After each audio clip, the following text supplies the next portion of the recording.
Hope you guys had a wonderful weekend. I was blessed with the opportunity of weeding our front yard, and that was oh so much fun.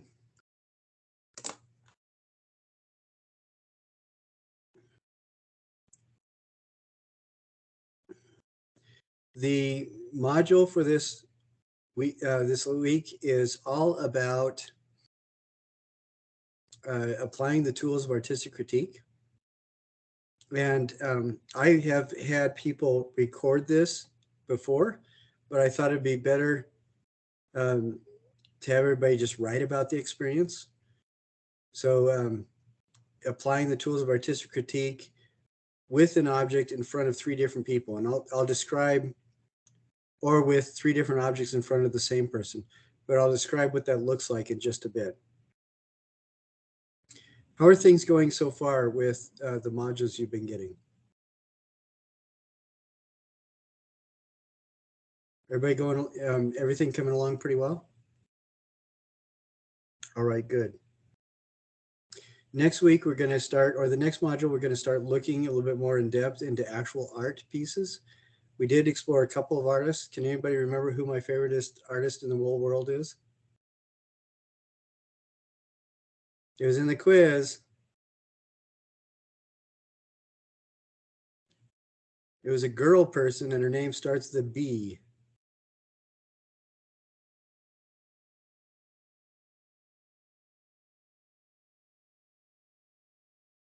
I am so disappointed.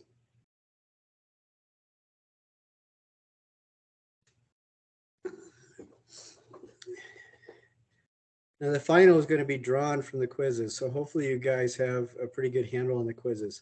Actually, that's a complete lie. The final is going to be completely different. But if I tell you that and the rest of the class believes that, then hopefully they'll take the quizzes more seriously. Do you have any questions about the assignments you've seen so far? All right. As we start looking at other things moving forward in the semester, one of the things that's very important is to look at what we encounter with the critical mind. And what does critical mean?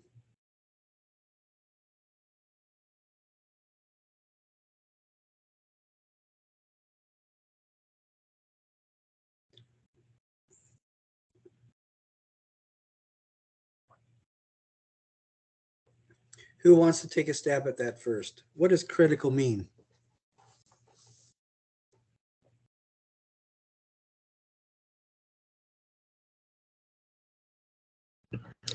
It means like the most important.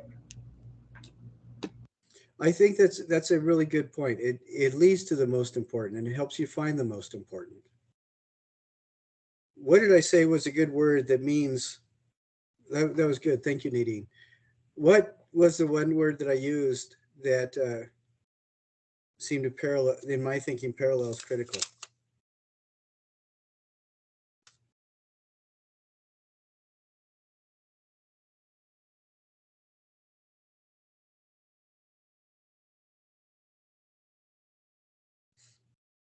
Do you remember what the Dalai Lama said about what was most needed today? Did anybody read that? The Dalai Lama was asked what was the most important skill for people to learn for today's world, and he said critical thinking. And I said that critical doesn't mean harsh, it doesn't mean caustic, it doesn't mean judgmental, it means intentional. So when we talk about critique or critical thinking, we are talking about intentional looking or intentional thinking.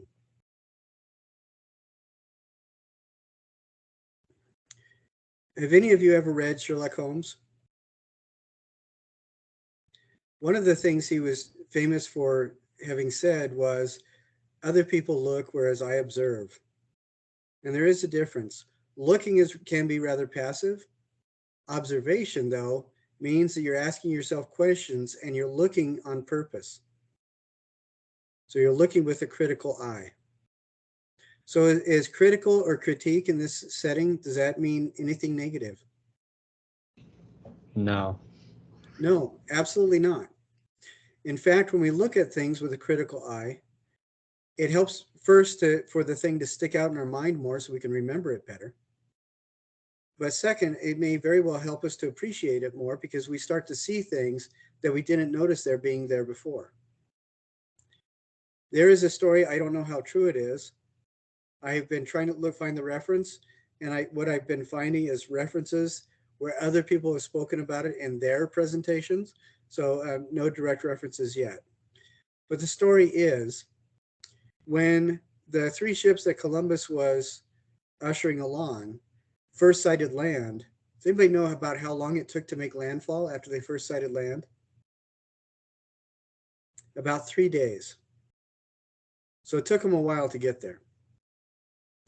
But the shaman or the holy man of the first island that they made landfall told one of the Spanish monks years later about his experience. He said that he noticed a disturbance on the edge of the horizon, but it didn't know quite what it was and couldn't identify it. And so he stared at it, wondering what it was. And it took him almost a whole day before it dawned on him that what he was seeing was something like a gigantic canoe. And once he was able to frame it so that his mind could wrap itself around it, then he was able to actually see it. He could see what it was constructed of. He could see how big they were. He could see that there were tiny people on it. And he thought that that was amazing. So he grabbed some of the other people in the town there and asked them to look as well. And none of them could see a thing. Have you ever had the experience, either yourself or with one of your roommates or somebody you know, where you're trying to find something specific in the fridge and you simply can't see it? Then somebody else comes up and says, oh, it's right here. And you feel like a doofus. Has anybody had that experience? Every single day of my life. Well, every day of my life from about 7 until I was 30, I could not find whatever it was I was looking for in the fridge. A lot of the times that's because of something that people have chosen to call pareidolia. Have you ever heard of that word? Pareidolia is a word that is used to describe the idea that our minds try to make patterns out of things that we see. So out of apparently unrelated things, or things that are definitely unrelated, our mind is still making patterns. Have you ever at night opened your eyes or kept your eyes closed, doesn't matter which, and you start seeing shapes? And sometimes you start seeing pictures either behind your eyelids or in the dark. Have you ever had that experience? Yeah. That is an example of our mind trying to make sense with what it sees, and by applying patterns where patterns may not have existed. But the opposite is also true. If we don't have a frame of reference to hang a pattern on, sometimes we simply cannot see something. The wise man of that village saw that realized that the people in his town could not see those gigantic ships until he gave them a reference point. He started describing them as large canoes, and suddenly people could actually see it. I think that was interesting, and that we have all had that experience, that you physically cannot see something until somehow your brain is wrapped around it. The 4 steps of critical thinking, another reason that there's a number of reasons that I've given them to you. Among those reasons is so we have a framework to start developing a reference point so we can understand or appreciate something that we've never encountered before. But also, have you ever, or do you remember something that you hated when you were young, maybe 10, 15 years ago, that you actually enjoy now? And somehow, at some point, there was a shifting point. For some people, like for me, it was I hated asparagus. Now I actually enjoy it. Same with mushrooms. There's some sculptures, like the sculpture in the video that I sent you, Reclining Figure by Henry Moore. When I first came across that, it made me want to throw up, honestly. And there is a lot of art that has been like that for me, that I just look at it and just felt my bile rising because it looks so awful. When I start applying these tools and start contextualizing what I'm seeing, when I start developing a framework, trying to understand and appreciate what the artist or the creator did or intended in that work, then I start recognizing that maybe it has validity. Then after a bit, I start respecting the amount of time that it took and the craftsmanship. And then sometimes, more often than not, I actually end up enjoying it. So your assignment is to either find 1 or 3 objects. And the point is you need to do this exercise 3 times. So you can either do it with 3 separate objects and 1 person, or 3 separate people and 1 object, or 2 people and 2 different objects, or the other way around. Doesn't really matter. But the purpose is to do this exercise 3 different times with 3 different settings. And what you're going to do is ask the person to think about, not say out loud, but think about their reactions to whatever the piece is that you're showing them. And it can be something completely unusual, something that you found at Deseret Industries, or a piece of art that you found that you really like, or something else. And then you're going to spend about 2 or 3 minutes using the 4 steps of artistic critique to examine the object and apply your intentional or critical thinking skills. And then at the end, you're going to ask the person who saw it, how do you feel about it now and what has changed, if anything? Sometimes people will have a dramatic change. Sometimes there won't be any change at all. But the reason I want you to do this 3 times is to help kind of embed the process into your mind, because as we move on, you're going to see some stuff that out of context looks incredibly weird. But when you apply these tools, you're going to not only appreciate the craftsmanship, but you may find out that some of them you actually enjoy. Another good example for me is the old Mosque of Mali. When I first saw that, I was kind of disturbed. I thought it looked like a termite mound. And now I think it's a remarkable structure. And there's other things that we'll use to apply this to as well. And as the semester continues, you're going to have a couple opportunities to apply this to the works of some of your fellow students. Do you guys remember what the 4 steps? What's the first step of the tools of artistic critique? Description. Excellent, description. As you move through these 4 tools, you are injecting more of yourself in that conversation with the artist. And this is a conversation, even though the artist is most likely not going to be in front of you, you are doing it back and forth. You're applying some initial conversation skills, and the art is speaking on behalf of the artist. So excellent. You're using words to explain how this object impacts the physical world. Some of those things you're going to be describing are, how long is it? How big is it? How heavy does it look? Or does it look light? What are some of the materials that you see in it? What are the colors? What are the forms? Does it look abstract or does it look realistic? Those kinds of questions. You're trying very hard not to inject yourself into it. You're trying just to explain it to somebody who hasn't seen it before. All right, does that make sense? So for example, I'm going to take this. I used a different object last time we did this. Can everybody see what this is? It's a bag of random gummy candies. I would share with you if you were in the room with me, but thankfully you're not, and I can have them all to myself. But describing this, I'm going to say it feels like it's about a half a pound. It weighs about a half a pound. It's plastic that crinkles. There is a sticker on the front that looks like it's about maybe 3 by 4 inches with a blue rim and white background with black printing on it. There's several different colors at play with all sorts of different shapes of things that look kind of rather flexible and tasty, but not necessarily good for you to eat. So that's my description. Now, who can remember what the second step of the tools of artistic critique is? Analysis. Excellent. Very good. And now analysis is when we start thinking about how the person who made this thing made it. All right. So for this, let's see. I'm going to say that whoever made this designed these things with multiple colors, somehow molded them.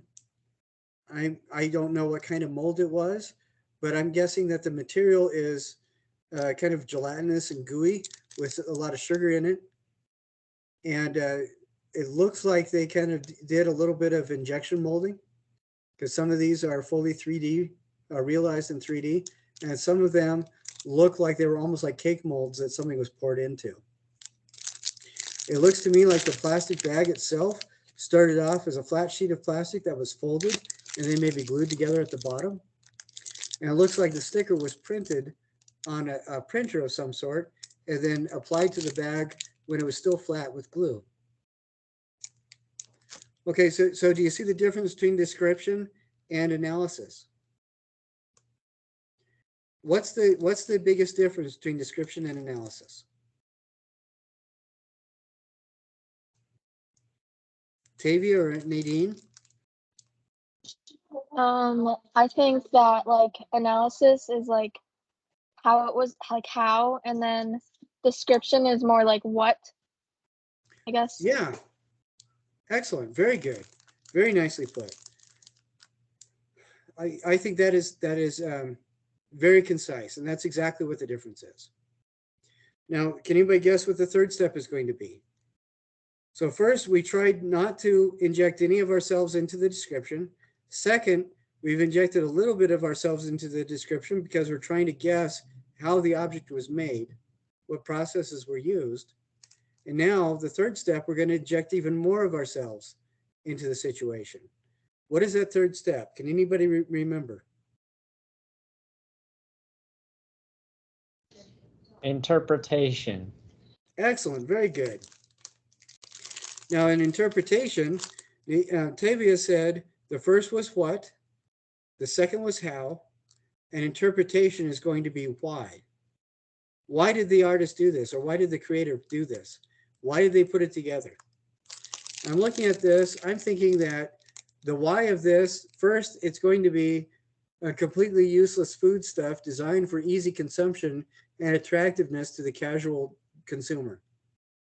I think that's probably the principal why. But as part of that, we see all these bright colors, just like every tired driver going into a gas station, your eyes are attracted by bright colors. Just like every baby, every dog, every animal, every person who's too tired to think, we're attracted by bright colors. So I think that's why the artist is doing that. But bright colors we also associate with happiness. And who hasn't driven for 2 hours who isn't just aching for a tiny, tiny window into some version of happiness? I mean, usually your butt gets pretty tired. And with this bag, the why of the bag, I think, is to give us a little bit of a sense of safety. We know that the gummy candy is going to be relatively safe to eat because it's not just open in a bin for every slobbery kid with sticky fingers to go in and touch. So I think it feels a little bit safer. So I'm thinking that the why is to convince us that this is attractive, easily consumable, and it will solve a couple issues: boredom with our mouth and maybe a little slight amount of grumpiness while we're driving. So that's the why, or at least that's my interpretation. But I'm just making that up. And the only evidence I have is my assumptions about what I see. All right, so I've injected quite a bit of myself. Now, what's the fourth step? Judgment or evaluation. Very good. Alex, if I was there, I would staple a big gold star right to the center of your forehead. Yes, the last step is evaluation or judgment. Is it successful? Does it effectively communicate the emotions or message that we believe are the artist's intent? And I'm thinking that since I bought this in a gas station after 2 hours of driving, it is absolutely successful. It was exactly what my tired brain thought it needed. So I'd say, yes, it is successful. But with all the different flavors and textures in it, it's interesting to play with in your mouth while you're chewing on it. So it's successful in that way too. And with the bright colors, it's attractive. So it's successful in that way as well. So I'd say all around, this is successful. As a healthy eating item, no, it's a terrible disaster. But for what it is eminently successful. Now, I want you to think about different things that you have. Think about objects that you have. You can do this. How long did that take us to do? Less than 5 minutes. It just took a couple minutes. You can do this with 3 different objects that you just find around your house. Nadine could do it with that poster that's on that small poster that's on the wall behind her. Use that as one of her examples. Or you could go to Walmart and find a bag of sponges like the one I used for last week's example. Or you could find a little sculpture or a teddy bear. Or I see over Alex's shoulders, it looks like there are some floral arrangements behind him. You do the same thing there. I think that this is most effective if you talk to your person before and after. It's most effective if you do this with something of an art piece. And it can be a 3D object that you can hold and turn around for the person you're showing it to, or it can be a 2D object as well that you have a photo of on your laptop or on your wall, like Nadine has. But I want you to walk through, and you can have these 4 steps in front of you to guide you. And as you do this, before you do this, read through that sheet that says Introduction to the Tools of Artistic Critique. And when you read through it and look at it, also look at the vocabulary at the bottom. Think about things like visual rhythm. What is visual rhythm? Can everybody see that thing that looks like an orange clock face behind the figure in the image on Nadine's wall?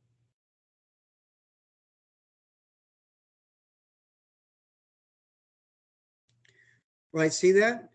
Each of those astrological items or symbols, they form a visual rhythm.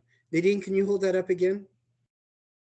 See that the regular repetition of the points in that star form a very formal rhythm where they're identical, but the repetition of the same size and line quality of the astrological signs at each point of the star form an informal rhythm. Because even though it takes the same place and the place is repetitive, the object itself isn't exactly repetitive. And that makes it an informal rhythm. Can you see any other rhythms going on in that image that Nadine is holding up? You see the blue corner that's by her pinky? And then as she just held up the other side, those radiant lines are also informal and formal rhythm. And then you also have that informal balance of the moon shape on one corner and open field on the other corner. It still feels kind of balanced to your eye. So these are the kinds of things that you can point out when you're looking at your art object with somebody. So point out, and the best way to do this is to point out specific elements that strengthen or support the observations that you're making. Nadine, could you hold that up again? Like if I'm describing it, I would say there is a pale blue field in the 2 upper corners, and there's a large orange circle right behind the female figure's head, right in the center. So those are and it looks to me, by the way that Nadine is holding her hands, it looks to me that this is perhaps 10 or 11 inches wide and maybe 15 inches tall. It looks like it's either cloth or paper. And it looks like to me that it has a dark or black ink line printed on a field that has several colors that are also printed on. And the colors are all relatively flat. And it looks to me like it is based on one of the Rider-Waite style tarot cards. Is that what it is? Excellent. So I can use all those things to directly reference my description, and my description can be very particular. And when you do this, when I am describing it, particular elements, and I'm telling you where they are, what are your eyes doing? Following where you're saying and kind of following everything around. Excellent. So you're seeing exactly what I'm seeing too. You're not just staring at it anymore. Who noticed this behind Nadine's head before I started talking about it? Did you notice it very much, or just as a blob of color? Yeah. So we can also talk about the thing that's over Alex's shoulder too, the calendar on the end of the cabinets, or the chair behind that Tavia is sitting on, the headrest of the chair that Tavia is sitting on. You know, we could describe things specifically. My point in saying those things is that when we start talking about something specific, whoever we're talking to also uses up a little bit of their energy, or expends a little of their energy to see the same kinds of things that we are focusing attention on. Isn't that interesting? A lot of the times we don't even see until somebody points it out. Like, for example, who knew that there were 7 cabinet doors in the upper bank of cabinets behind the calendar over Alex's shoulders? Did anybody even notice that? But now that I said that, you do. Isn't that interesting? And when we start applying these two, I'm sorry, Alex? I didn't even notice it until you said it. And it just popped. And you live there. Yep. But that's one of the magical things about these tools of artistic critique, and they apply to everything that you do. If, for example, you're an observer at a soccer game, you can apply these tools to analyze what the other team is doing and what your team is doing. If, for example, you're going to the park over by the Tabernacle, and you're looking at the fountains, you can use these techniques to talk about the fountains and even enjoy them more.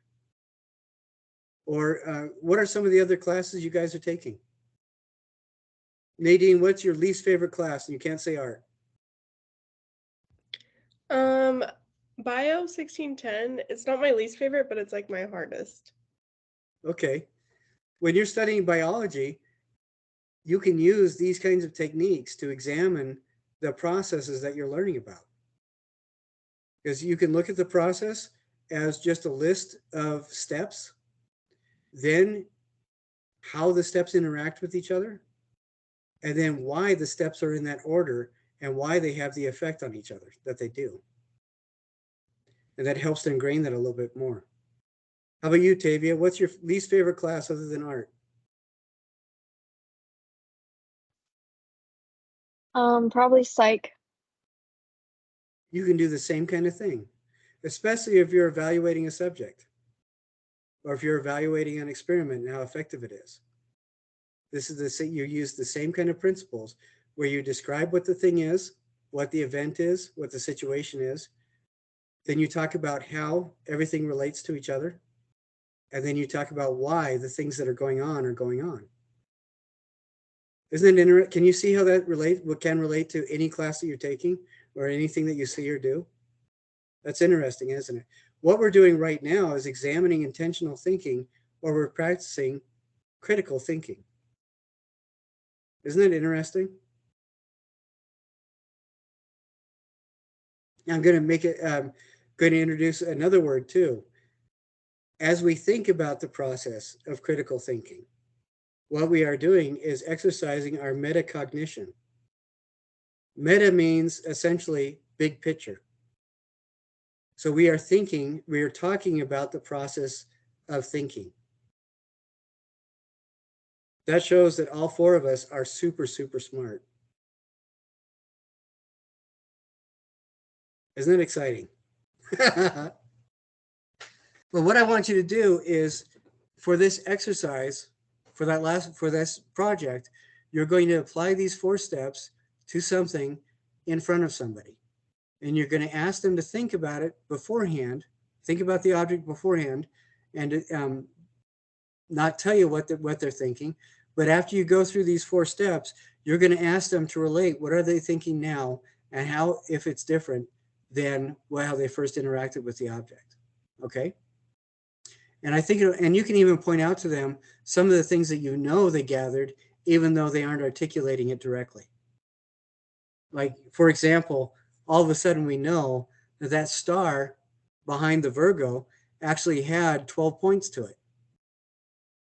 And we know that because it's an astrological symbol, and astrological stars almost always have 12 points, unless, of course, they were made before the 3rd century when there were actually 13 astrological symbols.